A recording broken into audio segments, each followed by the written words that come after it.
Amit sir, आज ही एक बड़े इंटरनेशनल ब्रोकिंग हाउस ने कहा है कि India is going to benefit as far the Indian bonds जो इंक्लूजन हुआ है उनका, उसके बाद अब $100 बिलियन का इनफ्लो के लिए इंडिया तैयार होना चाहिए बाय जून ऑफ 2024। तो बॉन्ड मार्केट डेवलपमेंट्स को कैसा देखते हैं आप, और ये जो खबर है, how big impact will it be on India? जी। सो गीतू, हम लोग long term Indian government bonds पे काफी ज्यादा बुलिश हैं और इंडियन कॉर्पोरेट सेक्टर के triple A bonds, double A bonds पे भी हम लोग बहुत बुलिश हैं। हमारा ऐसा मानना है कि जैसे जैसे वर्ल्ड एक स्लो डाउन और रिसेशन में जा रहा है तो इंटरेस्ट रेट हम्म। कट्स होंगे ऑल ओवर द वर्ल्ड।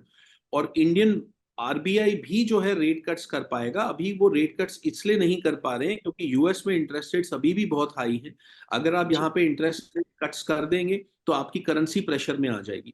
तो इन एनी केस हम लोग काफी ज्यादा बुलिश हैं अगले 2 साल के लिए या मैक्सिमम मे बी 3 साल के लिए okay. Indian long term bonds पे। नंबर एक। नंबर दो, ये जो बॉन्ड इंडेक्स में जो इंक्लूजन है, ये बिल्कुल ये बात सही है कि उसके वजह से इंडिया में पैसा आएगा। आई थिंक $100 बिलियन जो है, मुझे लगता है कि शायद एक थोड़ा एग्जैजरेशन हो सकता है। मुझे इतना बड़ा अमाउंट तो नहीं आता हुआ दिख रहा है, मगर हाँ, मुझे लगता है कि $50 to $60 बिलियन जो हैं वो इंडिया में बॉन्ड मार्केट में आ सकते हैं। हम्म। ये पैसा आने के बाद यील्ड्स और भी ज्यादा तेजी से गिरेंगी क्योंकि there will be lot of demand for high quality Indian bonds. तो उसके वजह राइट। से जो जो यील्ड्स हैं वो वहां पे गिरेंगी। तो हम वहां पे वैसे भी बहुत बुलिश चल रहे हैं और हमने अपने हमारे जो ओवरऑल जो हम एसेट्स मैनेज करते हैं उसमें हमने एक ठीक ठाक पोर्शन जो है वो इंडियन लॉन्ग टर्म बॉन्ड्स के लिए डाला हुआ है। तो हम्म। हम वहां पे बुलिश हैं।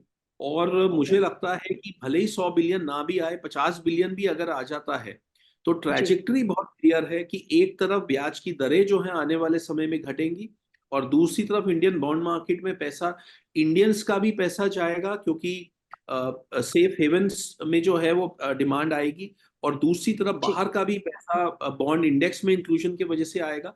तो ऑल सेड एंड डन, सारे के सारे factors are pointing towards very, very optimistic scenario in the Indian bond market.